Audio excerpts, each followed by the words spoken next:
Happy Black Sabbath, you two. Didn't watch either Leaf game this weekend, FYI, because Friday night had ball hockey, Saturday night Suns performance at the theater, so I almost consider this a fortunate thing at this point, because things aren't great in Leafland right now. Friday night they're home to Boston. Looking at the stat line, the shots were close. Boston had to block over twice the shots Toronto did. Boston out hit them, which is to be expected, but the Leafs dominated on face-offs, but somehow they lose 4-2. They get down early, battle back, lose the lead again, and it's the same old story, right?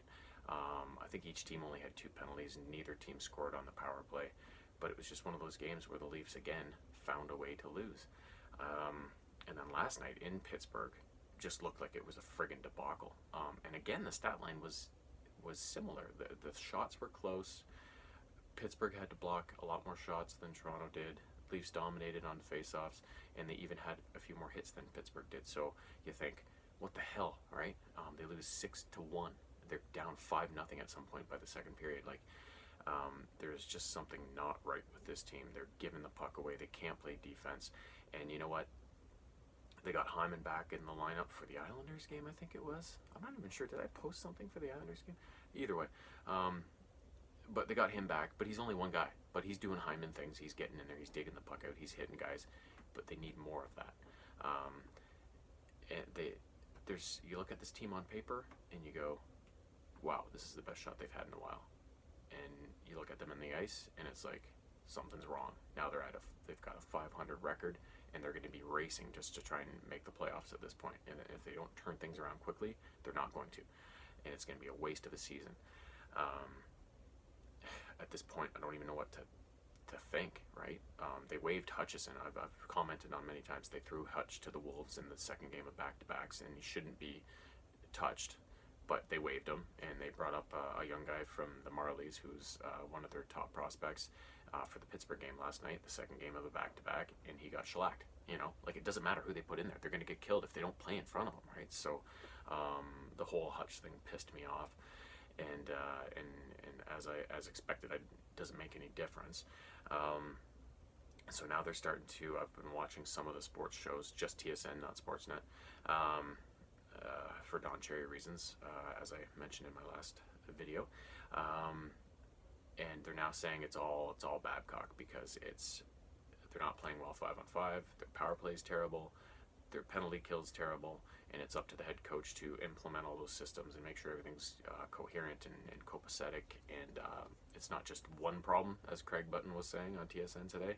It's all of the problems. So I don't even know what to expect now with this team. It's like I said, you look at it on paper and you think, wow, great team. You look at them on the ice and you're like, how do they keep finding ways to lose the game? So again, this it could be some bad luck, some bad bounces, but I think it's a lot more than that right now. And I'm sure they can turn things around, but it's a matter of if and when, and is it too late or not? So, and then last night too, they gave up a first period power play goal to the Penguins, and then a short-handed goal later on. So nothing is working for this team right now, and well, I obviously don't have the answer. I'm just a regular dude, but my thoughts on it are, it always comes down to toughness for me.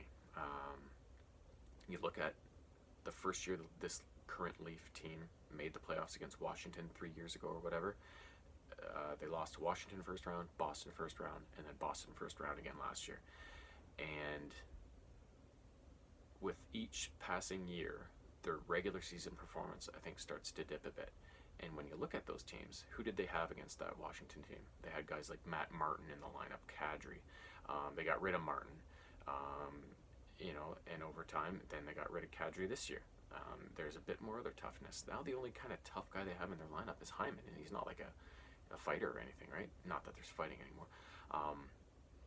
But it all comes down to toughness for me. They're loading up on speed and skill, which is great to a certain degree, but you need that grit and that toughness in your lineup, and they just don't have it. And to me, that's the number one thing. I think if they had more of that, they'd be fine.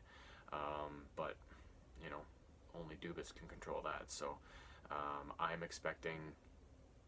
My prediction is, if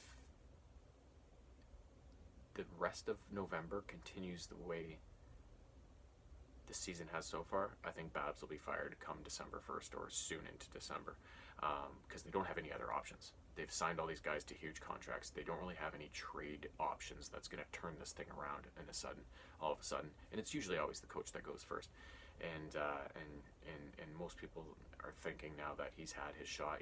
3 first-round exits in a row. They've totally revamped the roster. They've even got new assistant coaches in, and nothing's working right. So that's kind of my expectations. Now, whether he deserves to be fired or not, I'm kind of on the fence. Like, I see both sides of it, but the bottom line is that in the business of sports and hockey, something has to happen when shit like this goes down, and I fully expect it to be the coach at this point. So even though he's got the huge contract, I don't think he's got much, one more year on it or whatever, but I fully expect he's going to be the one to take the fall if things continue, and who knows if that'll make a difference, but it's just the way it goes. So we'll see what happens.